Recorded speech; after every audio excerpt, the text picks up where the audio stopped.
Mucha gente se pregunta si es verdaderamente importante ser el primero en algo. Y no sé, nuestra respuesta más frecuente siempre para casi todos los temas sobre los que se nos pregunte es no sé. Digamos que para algunas cosas importa y para otras no.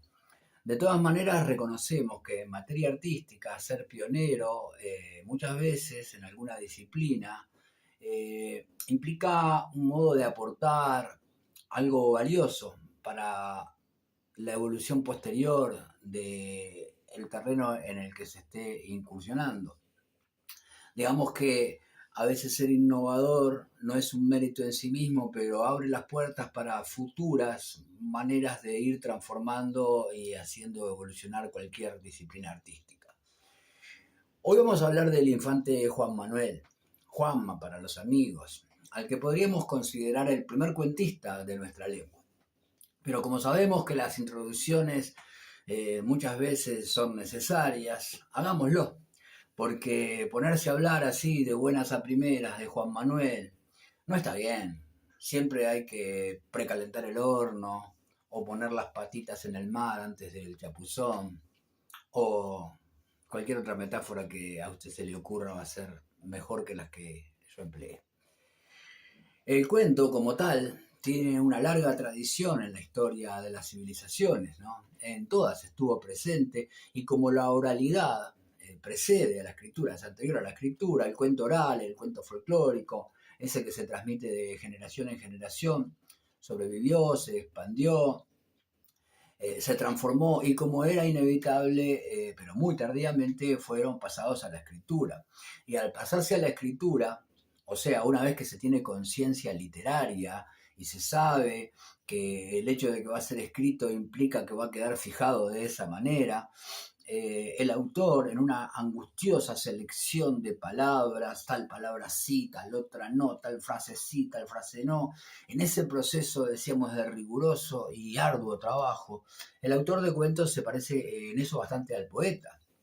Trabaja con pocos elementos, pero cada uno de ellos implica una rigurosa selección, decíamos, y una precisión, un grado de precisión donde no se puede fallar.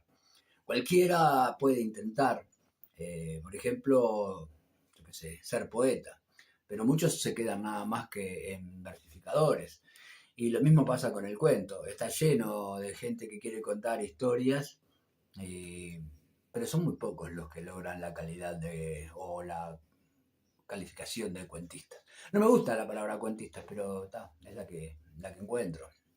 Eh, Entendiendo por cuento aquella historia breve que podríamos discutir eternamente qué es lo que define un cuento, pero digamos es la historia que se puede leer de un tirón, de una sola vez. No encuentro mejor manera sintética de, de definirlo.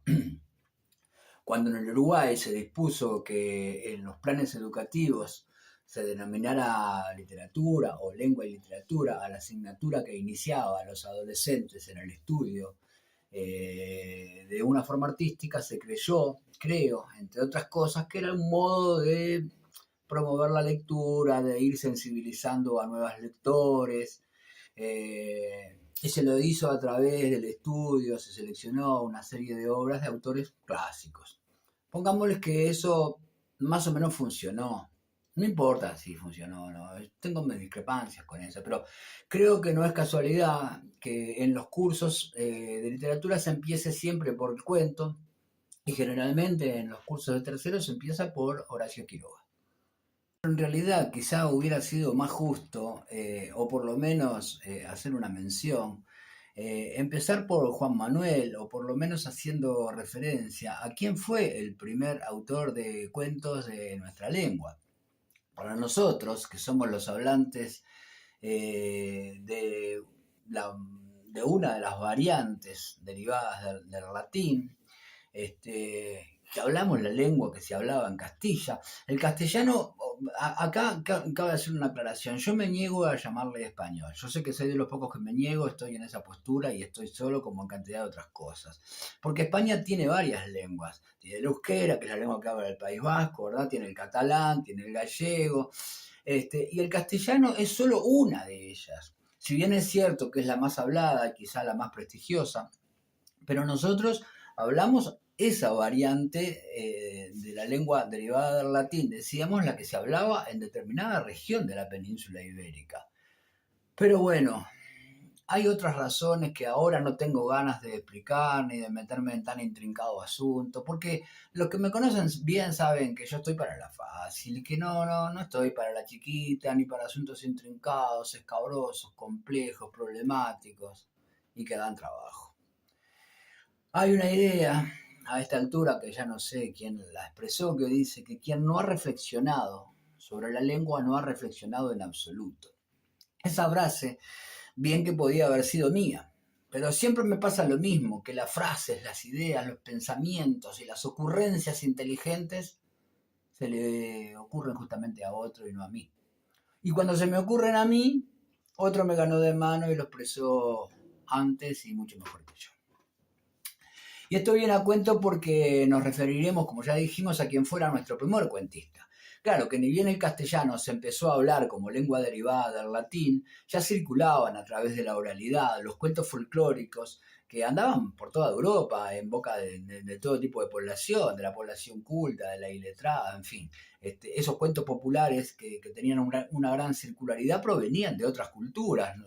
Los préstamos culturales, o mejor dicho, la intertextualidad cultural es algo bastante frecuente. Cuentos que venían del mundo árabe, de Asia, en fin, de las más lejanas tierras y de los más lejanos tiempos.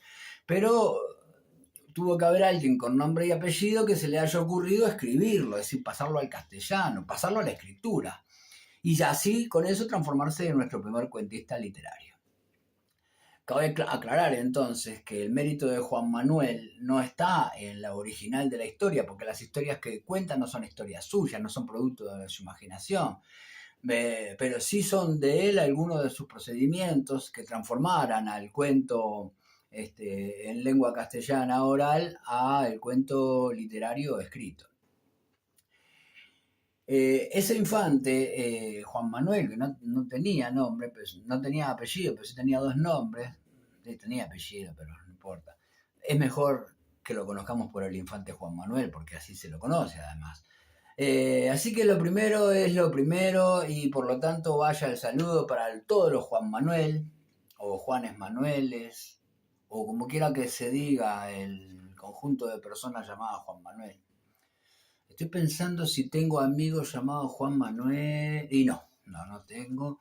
Sería muy difícil ya que casi no tengo amigos, pero bueno, las razones por las que no tengo amigos son diversas y no para este momento.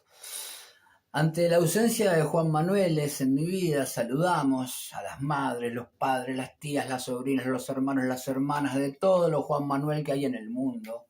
Serrat no entra porque es Joan y no Juan.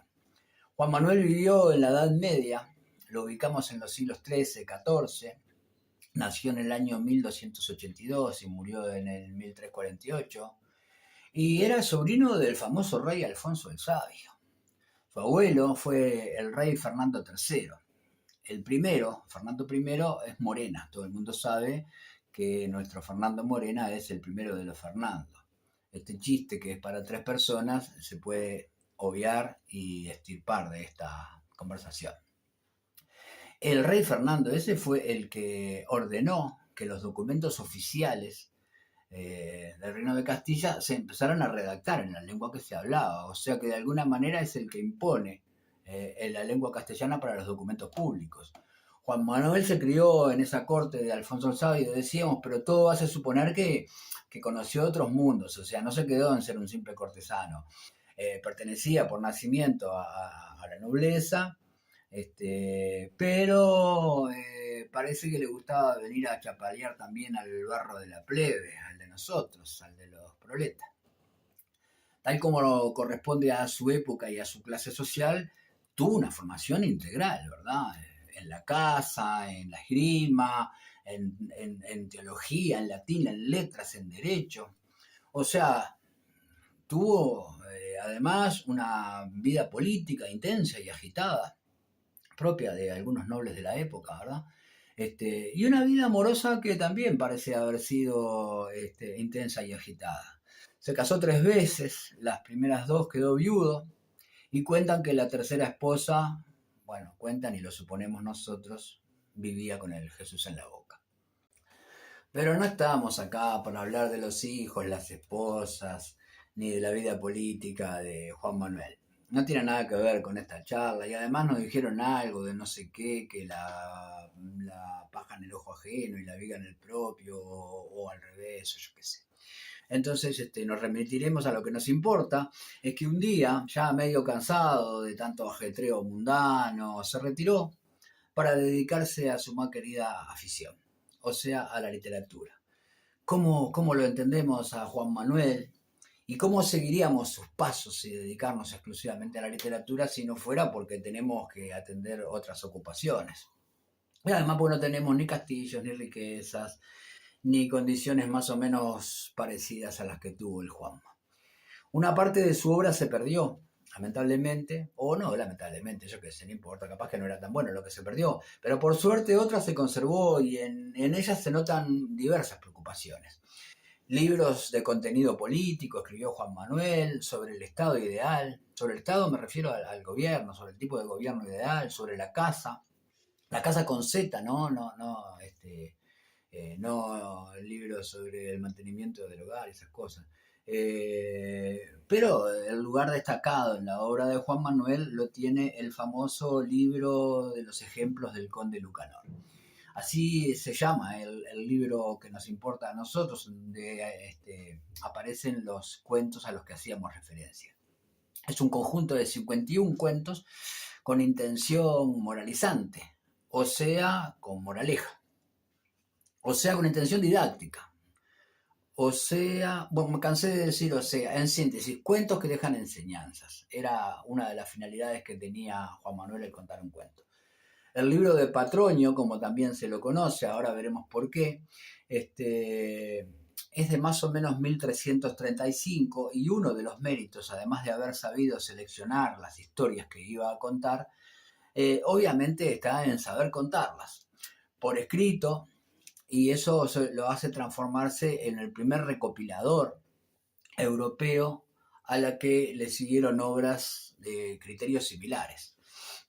Muchos cuentistas posteriores, por ejemplo Boccaccio, el que le puso Divina Comedia a la comedia, ya hablamos de él varias veces, por ejemplo, reunió 100 historias en una colección que él llamó el Decamerón, en donde la ficción supone que había gente que le iba contando a otra gente en una ciudad italiana que se habían ido a refugiar a esa ciudad porque la peste negra, o sea, la peste bubónica, aquella que mató en el siglo XIV a la tercera parte de la población europea, y que estar recluidos en esas condiciones de aislamiento, no de aislamiento entre sí, sino de aislamiento en las ciudades donde estaba circulando el virus, se contaban historias.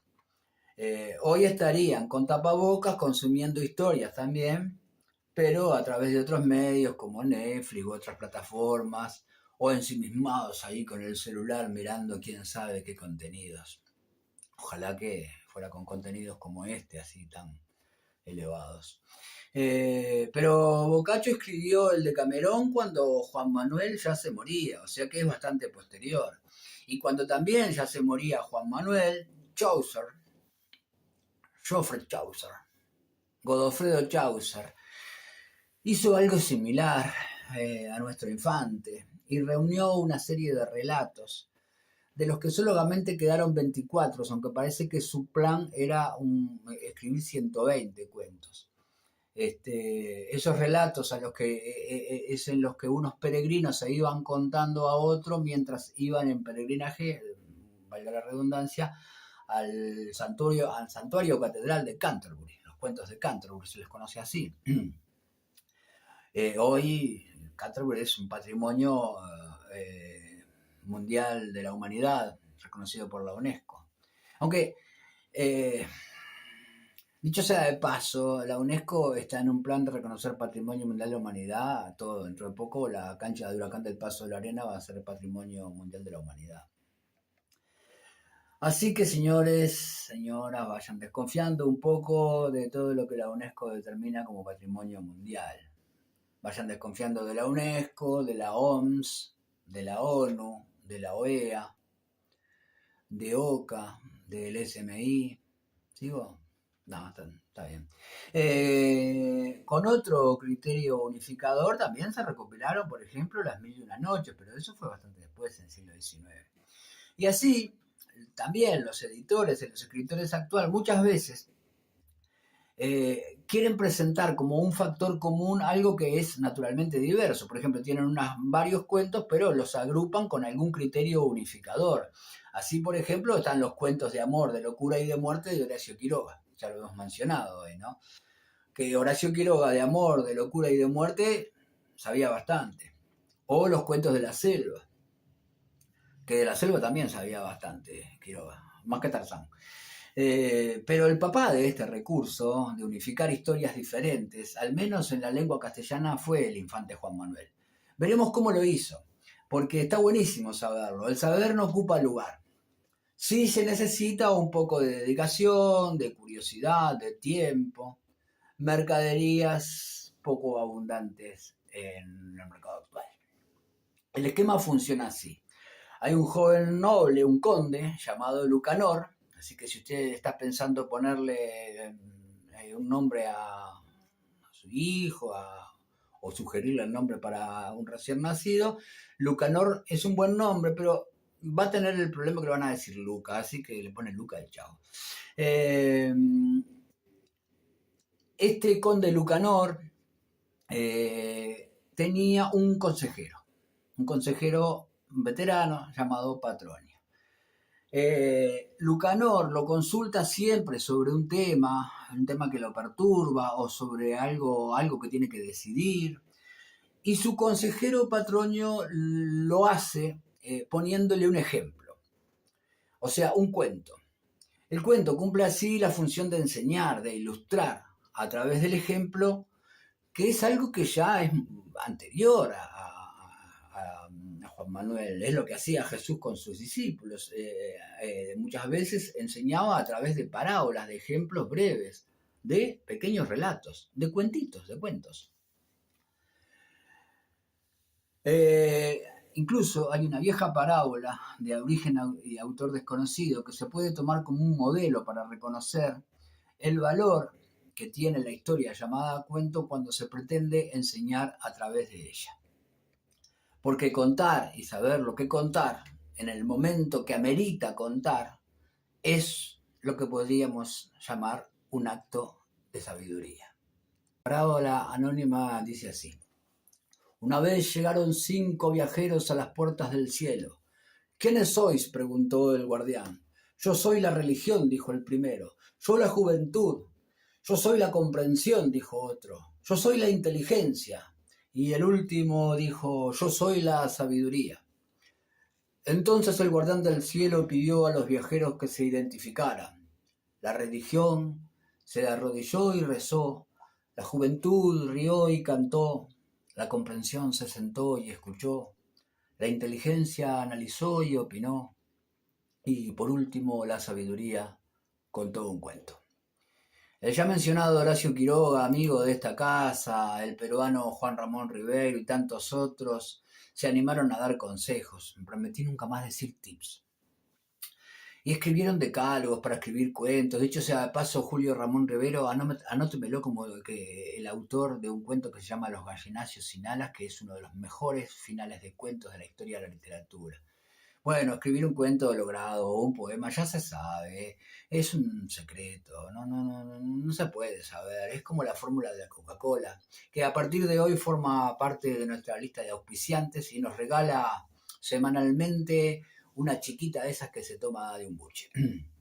Entre sus ejemplos, Juan Manuel recurre a todo tipo de historias preexistentes que él reformula y adapta, y entre ellas rescatamos un breve ejemplo que figura en su libro El Conde Lucanor como el ejemplo número 7, al que denomina lo que le pasó a Doña Truana.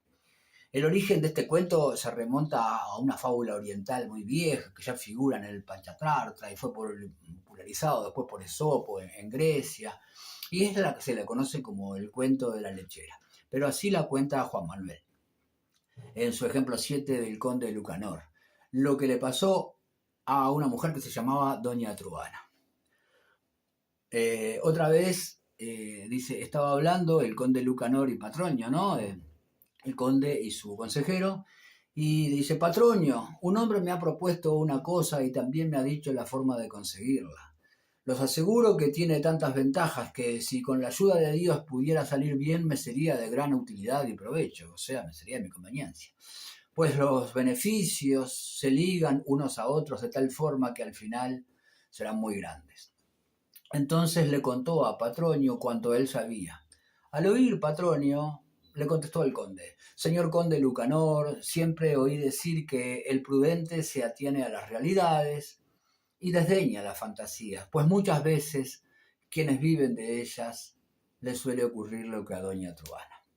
El conde le preguntó lo que le había pasado a esa doña Truana y eh, Patronio le cuenta el cuento. Señor conde, dijo Patronio, había una mujer que se llamaba doña Truana, que era más pobre que rica, la cual yendo un día al mercado llevaba una olla de miel en la cabeza.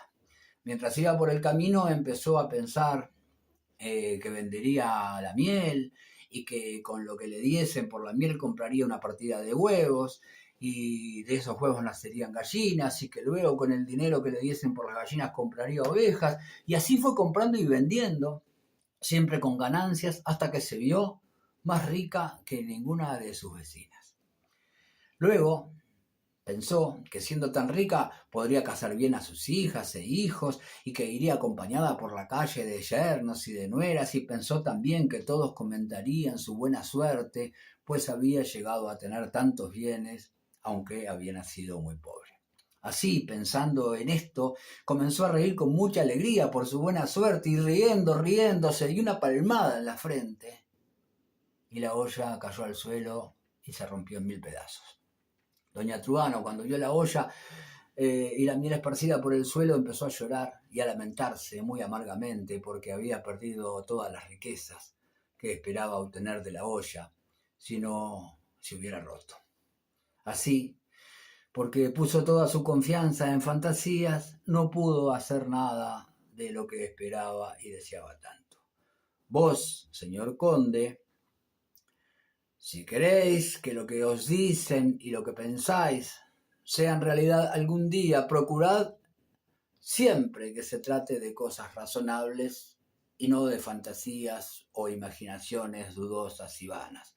Y cuando quisierais iniciar algún negocio, no arriesguéis algo muy vuestro cuya pérdida os pueda ocasionar dolor por conseguir un provecho basado en solo la imaginación. Al conde le agradó mucho esto que le contó Patronio y actuó de acuerdo con la historia y así le fue muy bien. Y escribió el cuento y le puso al final los 2 versos que son la moraleja, que dice, en realidades ciertas os podéis confiar, mas de las fantasías os debéis alejar.